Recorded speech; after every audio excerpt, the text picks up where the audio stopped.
సాధారణంగా జపం చెయ్యాలి అంటే నియమాలు ఉంటాయి. అంగన్యాస కరన్యాసాలు చేసి ధ్యాన శ్లోకం చేసి ఇక శరీరావయవములు కదపకూడదు. కదపకుండా కూర్చుని విన్నుపం నిటారుగా ఉంచి మంత్రాధిష్టాన దేవతని భ్రూమధ్యమునందు దర్శనం చేస్తూ జపం చెయ్యాలి. కానీ అజపతాండవమునందు ఏ మంత్రాన్ని ఆశ్రయించరు, అంగన్యాస కరన్యాసాలు చేయరు. ఆసనం వేసి కూర్చుని ఊపిరిని పరిశీలనం చేస్తారు. ఊపిరి ఎక్కడ బయలుదేరుతోంది, ఎలా వస్తోంది, ఎలా విడిచిపెడుతున్నాడు, మళ్ళీ ఎలా పీలుస్తున్నాడు, దాన్నే పరిశీలనం చేస్తూ పెడతారు. ఊపిరి ఎక్కడ తీయడం మొదలైందో, ఊపిరి ఎక్కడ అంతమవుతోందో అదే పరబ్రహ్మస్థానం.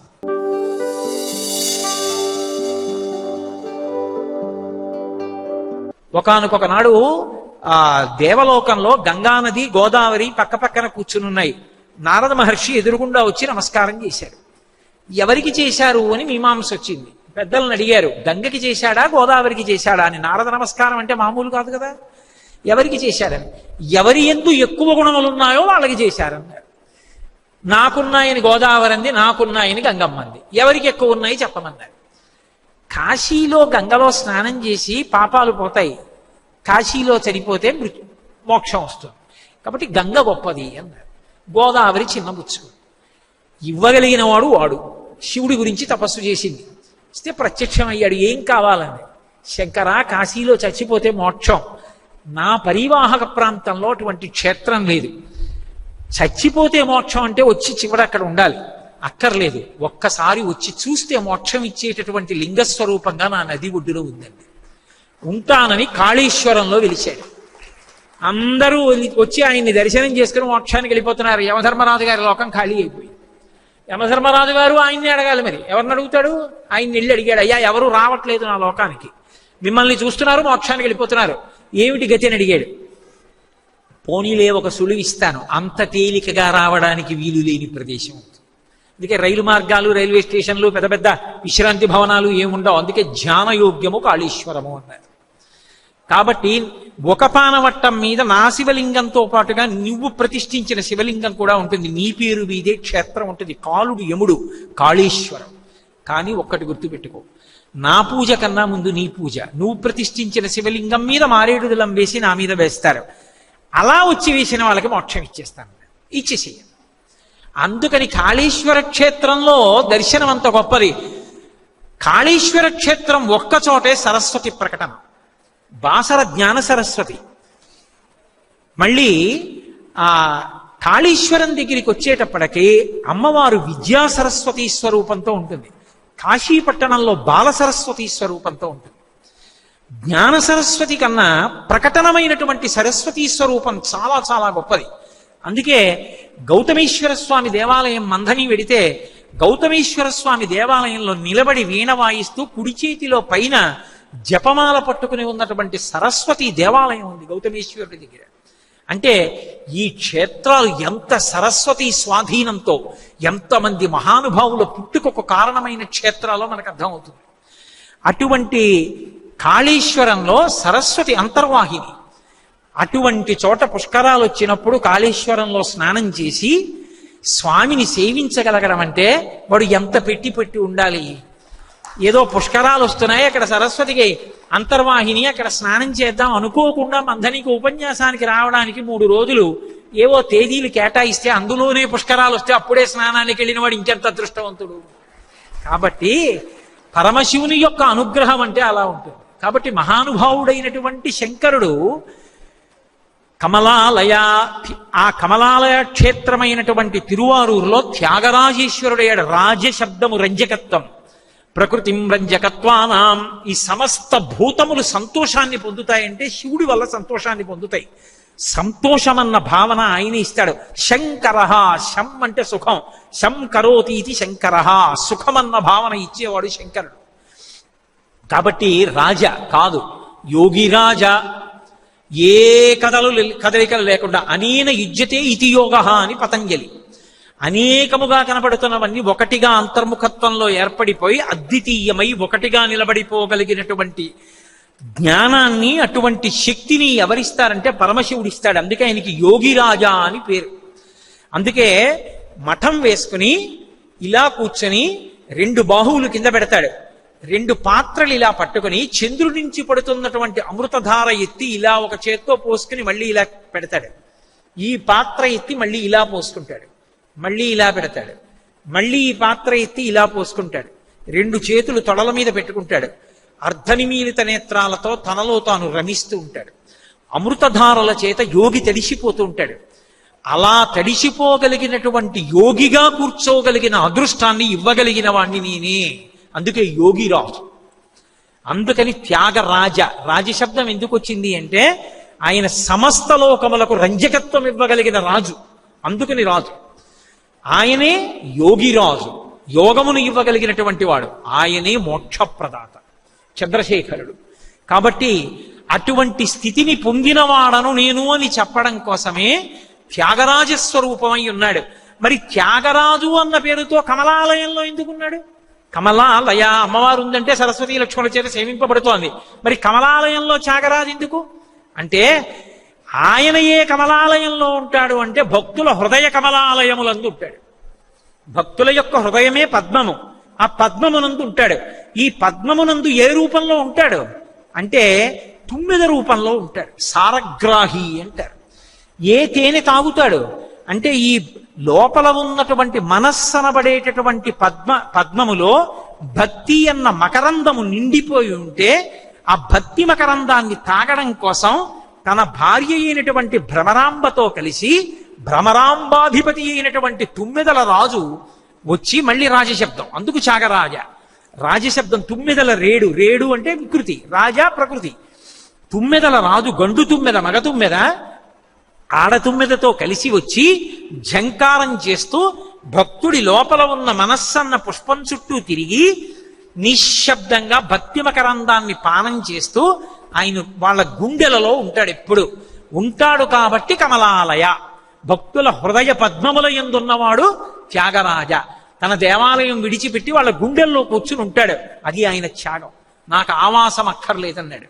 అక్కర్లేదని వెళ్ళి భక్తుల గుండెల్లో కూర్చుంటాడు.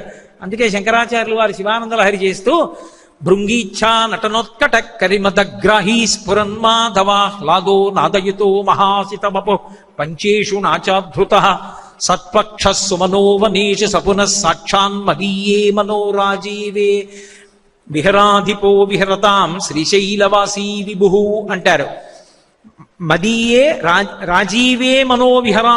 ఆ లోపల ఉండేటటువంటి మనస్సనబడేటటువంటి పద్మముందే దాని మీద విహరిస్తుంటాడు ఇప్పుడు తుమ్మిదల రూపంలో. సారగ్రాహి భక్తి అన్న మకరందాన్ని తాగుతాడు. ఏ హృదయము? భక్తుల యొక్క హృదయం. అందుకని భృంగీచ్ఛా నటనోత్కట కరిమదగ్రాహీ స్ఫురన్మాధవాహ్లాదో నాదయుతో మహాసితవపు. తెల్లని శరీరంతో మహాసితవపు పంచేషు నాచాధృత సత్పక్ష సుమనోవనేష సపునః సాక్షాన్మదీయే మనోరాజీవే భ్రమరాధిపో విహరతాం శ్రీశైలవాసీ విభు అంటారు. భక్తుల యొక్క హృదయ కమలముల యందు విహరించేటటువంటి వాడు కాబట్టి ఆయన త్యాగరాజ అయ్యాడు. కాదు కాదు, త్యాగరాజ అన్న శబ్దంతో కమలాలయంలో ఉన్నటువంటి శివుడు విచిత్రమైన స్వరూపంతో ఉంటాడు. సాకారంగా తలపైకి కనపడుతూ ఉంటాడు. లోపల ఎవరిలో ఉంటాడు అంటే ఆయనకి మొట్టమొదటి భక్తుడు ఎవరంటే శ్రీ మహావిష్ణువు. విష్ణువు యొక్క హృదయంలో ఉంటాడు. ఉండి అందుకే తిరువారూరులో ఉండేటటువంటి త్యాగరాజస్వామి జపతాండవం చేస్తాడు. చిదంబరంలో ఉండేటటువంటి నటరాజస్వామి ఆనందతాండవం చేస్తాడు. ఆనందతాండవం చేసినా విష్ణువు పక్కన ఉంటారు, అజపతాండవం చేసినా విష్ణువు గుండెల్లో ఉంటారు. విష్ణువు గుండెల్లో నాట్యం చేయడానికి చోటేది అంటే అని ఆయన ఊపిరి తీసి విడిచిపెడుతున్నప్పుడు విష్ణువు వక్షస్థలం వ్యాకోచించి సంకోచం పొందుతుంటే కుంచితపాదం అంటారు. ఎడంకాలు పైకెత్తి దింపి నాట్యం చేస్తూ ఉంటాడు. అలా చేస్తే అజపతాండవం అంటారు. అజపతాండవాన్ని హంసతాండవం అంటారు. హంసతాండవం అంటే అజప అంటే సాధారణంగా జపం చెయ్యాలి అంటే నియమాలు ఉంటాయి. అంగన్యాస కరన్యాసాలు చేసి ధ్యానశ్లోకం చేసి ఇక శరీరావయవములు కదపకూడదు. కదపకుండా కూర్చుని విన్నుపం నిటారుగా ఉంచి మంత్రాధిష్టాన దేవతని భ్రూమధ్యమునందు దర్శనం చేస్తూ జపం చెయ్యాలి. కానీ అజపతాండవమునందు ఏ మంత్రాన్ని ఆశ్రయించరు, అంగన్యాస కరన్యాసాలు చేయరు. ఆసనం వేసి కూర్చుని ఊపిరిని పరిశీలనం చేస్తారు. ఊపిరి ఎక్కడ బయలుదేరుతోంది, ఎలా వస్తోంది, ఎలా విడిచిపెడుతున్నాడు, మళ్ళీ ఎలా పీలుస్తున్నాడు, దాన్నే పరిశీలనం చేస్తూ పెడతారు. ఊపిరి ఎక్కడ తీయడం మొదలైందో, ఊపిరి ఎక్కడ అంతమవుతోందో అదే పరబ్రహ్మస్థానం. ఆ పరబ్రహ్మస్థానానికి ఆ పరిశీలనమునందు చేరిపోతాడు. అదే సహ సా అహం, అహం సా సోహం, సోహం ఊపిరిలో. అదే హంస జపం అంటారు. అందుకే అంటే శ్రీ మహావిష్ణువు తాను తీసి విడిచిపెడుతున్న ఊపిరిని తానే పరిశీలిస్తూ ఉంటారు. ఆ పరిశీలన చేసినప్పుడు లోపల పరమశివుడు తాండవం చేస్తూ ఉంటాడు. ఆ తాండవాన్ని అజపతాండవం, హంసతాండవం అంటారు. పరమశివుడు విష్ణువు యొక్క గుండెలలో చేసేటటువంటి అజప హంసతాండవంతో కూడుకున్నటువంటి రూపం కాబట్టి అటువంటి మూర్తి కనుక త్యాగరాజ అని పేరైంది. రాజరాజ, రంగరాజ శ్రీ మహావిష్ణువు. ఆయన గుండెలలో ఉన్నటువంటి వాడు మహాత్యాగి అయినటువంటి పరమశివుడు హంసతాండవం చేస్తాడు. అందుకని త్యాగరాజ. హంస జపంతో అజపతాండవంతో ఉన్న శివలింగ స్వరూపాన్ని చూడాలంటే ఒక్క తిరువారూరు వెళ్ళి చూడాలి. ఆ తిరువారూరులోనే అటువంటి శివలింగం ఉంటుంది. అటువంటి మహానుభావుడైనటువంటి పరమశివుడు వెలిసినటువంటి క్షేత్రము ఏది ఉన్నదో అది తిరువారూరు. ఆ తిరువారూరికి వెడితే అటు కమలాలయ, ఇటు త్యాగరాజ. ఆ కమలాలయంలో ఎవరైనా పుట్టారు తిరువారూరులో అంటే ఇక వాళ్ళు మళ్ళీ పుట్టవలసినటువంటి అవసరం ఉండదు. అది చిట్ట చివరి పుట్టుక అని గుర్తు. తిరువారూరులో పుడితే సంగీతత్రయంలో మహానుభావులుగా చెప్పబడినటువంటి ఆ త్యాగరాజస్వామి, ముత్తుస్వామి దీక్షితర్ వారు, శ్యామశాస్త్రి గారు ముగ్గురు కూడా తిరువారూరులోనే పుట్టారు. ఇప్పటికీ శ్యామశాస్త్రి గారి ఇల్లు తిరువారూరు క్షేత్రంలో త్యాగరాజస్వామి వారి దేవాలయానికి అతి సమీపంలో ఉంటే భక్తులు పరవశంతో వెళ్ళి శ్యామశాస్త్రి గారి ఇంటిని చూసి వస్తూ ఉంటారు. ముత్తుస్వామి దీక్షితారు వారు త్యాగరాజస్వామి వారి మీద ఎన్ని కృతులు చేశారు. అక్కడ వసంతకాలంలో పరమశివుడికి కళ్యాణం మహాద్భుతంగా చేసి వాహనాల మీద ఊరెరుగుతాడు ఆయన. అక్కడ నల్లచందనం అలదుతారు శంకరుడికి, అదో విశేషం. అటువంటి తిరువారూరులో పుట్టగలవా, మోక్షం ఇస్తాడు. మళ్ళీ వెనక్కి రండి, ఎక్కడ తెంచి వెళుతోంది ప్రసంగం అంతా. శివుడు మనుష్యులకు చేసిన ప్రబోధం. దర్శనాదభ్రసరసి, చిదంబరం వెళ్ళి దర్శనం చేయగలవా? కుదరదండి. పోని జననాత్ కమలాలయే, తిరువారూరులో పుట్టగలవా? అయ్యా పుట్టడం నా చేతిలో ఉందా? ప్రసవం అయ్యేటప్పుడు మా అమ్మగారు ఉండాలి తిరువారూరులో. అప్పటికి మా అమ్మగారు ఎక్కడ ఉంటారో నాకేం తెలుసు? ఎందుకు ఇలాంటి చిక్కుముళ్ళు పెడతారు? తిరువారూరులో పుట్టడం నా వల్ల ఎలా సంభవం? కడుపులో కూర్చుని అమ్మా నేను వచ్చే సమయం ఆసన్నం అవుతోంది, తిరువారూరు పద అని చెప్పనా? ఎలా కుదురుతుంది? ఇంకో మాట చెప్పండి. పోనీ రే పుట్టడం నీ చేతిలో లేదు, చచ్చిపోవడం నీ చేతిలో ఉందిగా. ఎప్పుడో అప్పుడు వృద్ధాప్యం వచ్చింది, 70 ఏళ్ళో 80 ఏళ్ళో 90 ఏళ్ళో వచ్చేసాయి కాబట్టి ఇక వెళ్ళిపోతుందిగా, పడమర సంధ్య వాలిపోతోందిగా. కాశీ వెళ్ళుండిపో, అప్పటికి నీ కర్తవ్యాలు అయిపోయాయిగా. కాశీలో శరీరం విడిచిపెట్టేస్తే మోక్షం ఇచ్చేస్తారు కాబట్టి కాశీ పద. కాశ్యాంతు మరణాన్ముక్తి, కాశీ వెళ్ళి చనిపోతావా? మోక్షం ఇచ్చేస్తాను. మనవలు, ముని మనవలు, వాళ్ళ ఆటలు, పెన్షన్లు, అమ్మో ఒకటా రెండా ఇళ్ళు, ఆస్తులు, పొలాలు, తోటలు, ఇవన్నీ వదిలి వెళ్ళడం కుదురుతుందా అండి? గురే నువ్వు వెళ్ళగలిగితే మాత్రం ఇచ్చేస్తాను రా. కాశ్యాంతు మరణాన్ముక్తి, కాశీ క్షేత్రానికి ఉన్నటువంటి పరమాద్భుతమైనటువంటి వైభవం. ఎందుచేత అంటే అక్కడ మనుష్యులు కాదు, ఏ ప్రాణైనా కానివ్వండి, ప్రాణోత్క్రమణం అయిపోవడం అనేటటువంటిది 1,00,000 తేళ్లు కుట్టినంత బాధగా ఉంటుంది అని శాస్త్రంలో వర్ణిస్తారు. అటువంటి చోట ప్రాణాన్ని విడిచిపెడుతున్నప్పుడు, కాశీపట్టణంలో విడిచిపెడుతుంటేట చీమ చచ్చిపోతున్నా సరే ఒక అద్భుతం జరుగుతుంది. ఇది నిజమా అని రామకృష్ణ పరమహంస అంతర్ముఖులై దర్శనం చేశారు. కాశీపట్టణంలో చచ్చిపోతున్న చీమకి కూడా మహానుభావుడు తారకం ఉపదేశం చేస్తూ పరమశివుడు ఆయనకి కనపడ్డాడు.